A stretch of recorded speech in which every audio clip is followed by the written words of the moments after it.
Welcome back. Today we'll wrap up the week with the story behind Friday's name. We'll celebrate the birthday of an astronomer who accidentally created one of the most beloved catalogs of the night sky. We'll hear about the man credited, rightly or wrongly, with inventing baseball, and talk about the man behind Elvis Presley's rise to stardom. Plus, we'll mark the first ever UPC barcode scan and Elvis's final concert, and we'll close with a song and a quote. So grab your favorite cuppa, settle in, and let's have a look. Hi there, and welcome to This Day in History for June 26th. June 26th is the 177th day of the year in the Gregorian calendar, 178th in leap years, with 188 days remaining to the end of the year. We're talking about the days of the week this week and how each day got its name. To recap, the days of the week were initially named after what are known as the 7 classical planets, which are astronomical objects that can be seen from Earth with the naked eye, and they are, from brightest to dimmest, the Sun, the Moon, Venus, Jupiter, Mercury, Mars, and Saturn. Monday was the Moon, Tuesday was Mars, Wednesday was Mercury, Thursday was Jupiter, and today, Friday, is Venus. As with Wednesday and Thursday being taken from the Norse equivalent gods, Odin and Thor, Friday is taken from the Norse equivalent of Venus, Frigg. Also known in various Norse and Germanic cultures as Freya, she and Venus, while not direct equivalents, are both associated with love, relationships, fertility, and the continuation of families. Where Venus is more about romance, attraction, and physical beauty, Frigg is more about faithful marriage and domestic life, dignity, wisdom, and grace. One could say that Venus is the excitement of falling in love, and Frigg is the strength and wisdom required to build a lasting home and family. Frigg was the queen of the Norse gods and presided over marriage, motherhood, household life, and family stability. In the Romance languages, as with Wednesday and Thursday, we see Friday named after Venus as Vendredi in French, Venerdì in Italian, and Viernes in Spanish. And again, borrowing from the Germanic Norse culture down through Old English, Friday is Frigg's Day in English.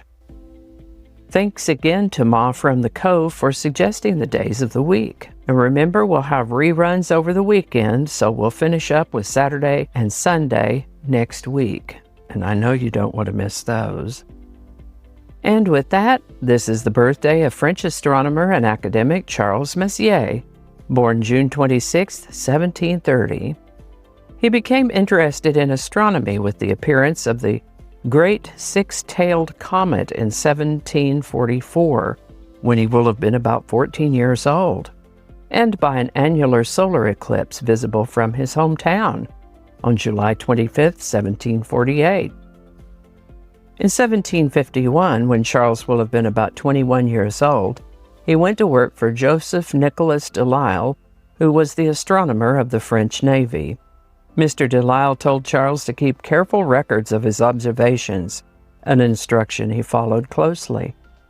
Primarily interested in comets, he continually came across fixed, diffuse objects in the night sky that could be mistaken for comets, so he compiled a list of them, these non-comet objects, that frustrated his hunt for comets. These non-comet objects would be things like galaxies, planetary and other types of nebulae, open star clusters, and globular star clusters.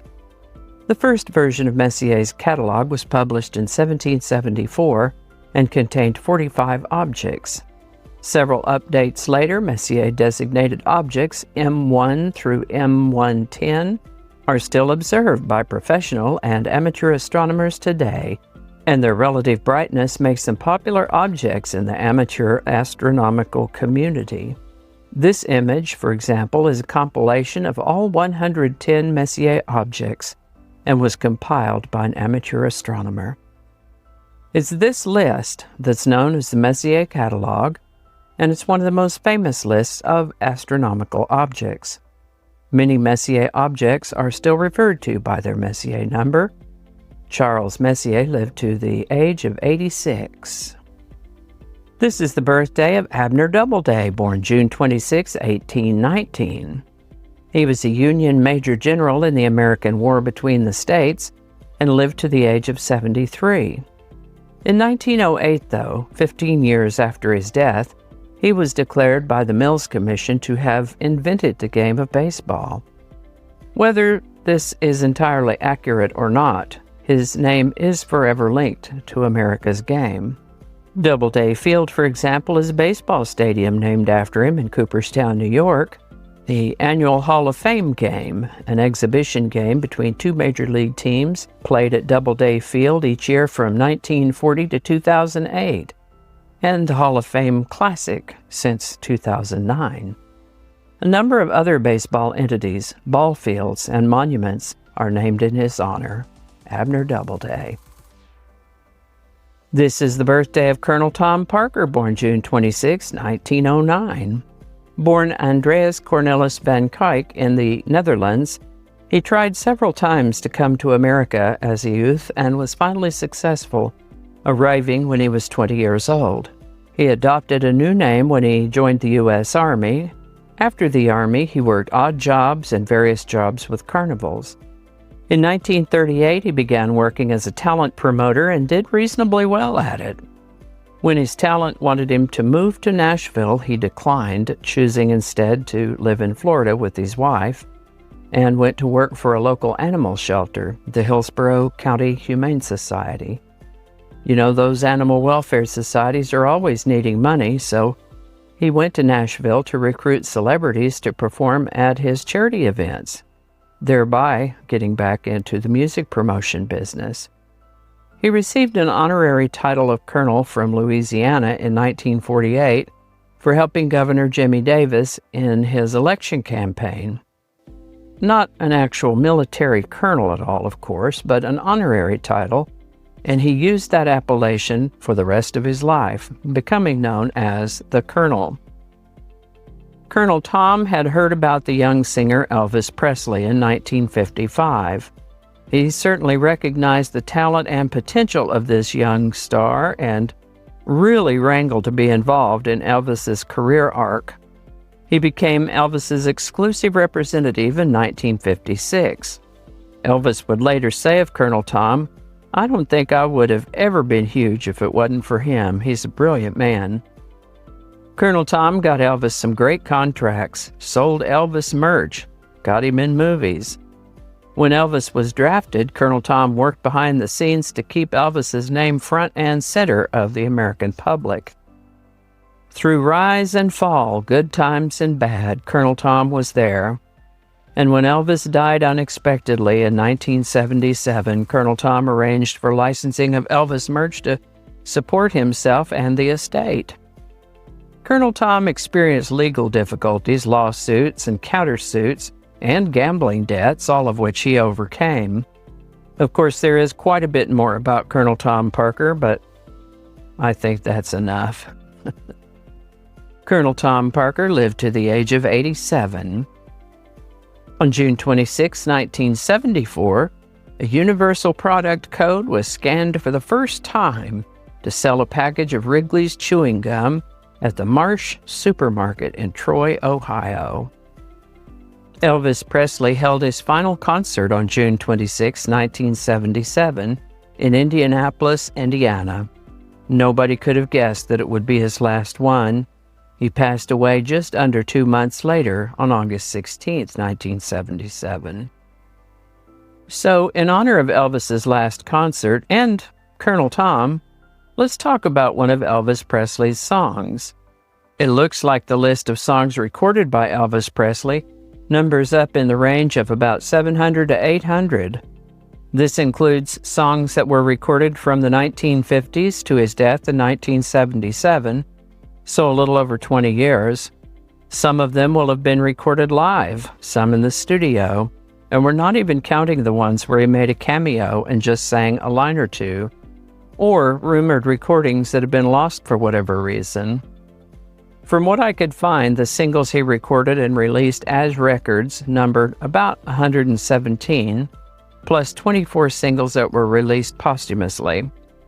All that said, the Elvis song that jumped up and said, "Me, me," is Blue Suede Shoes.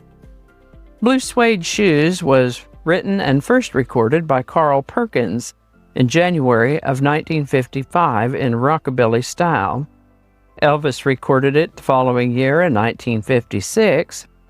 Now, Elvis was friends with Mr. Perkins, and he didn't want to step on his toes, so to speak, so he asked RCA to delay its release while the Perkins version was hot. So Elvis's version of Blue Suede Shoes was released in September of 1956. This was before the Billboard Hot 100 had come about later on in the 50s, but Elvis's single of Blue Suede Shoes reached number 20 on the chart that existed at that time. Blue Suede Shoes have been covered by so many artists since then. Blue Suede Shoes by Elvis Presley. Link in the description.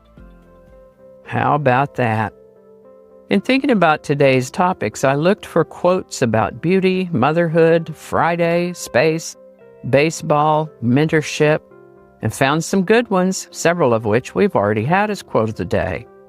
But this one, I thought, speaks to parenting or teaching or even the relationship between Colonel Parker and Elvis Presley. And it is: the delicate balance of mentoring someone is not creating them in your own image, but giving them the opportunity to create themselves. Steven Spielberg. Alrighty, y'all, take care. Be good to each other. Have a great weekend. I'll see you next time.